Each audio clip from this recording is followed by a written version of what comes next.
How to turn off contact photos on iPhone.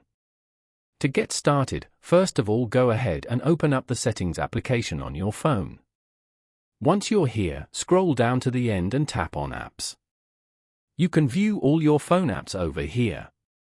Now, search for or scroll down to find Messages and tap on it. You are now in the Messages settings page. From there, you can enable or disable iMessage, customize send and receive options, manage text message forwarding, and adjust notification settings.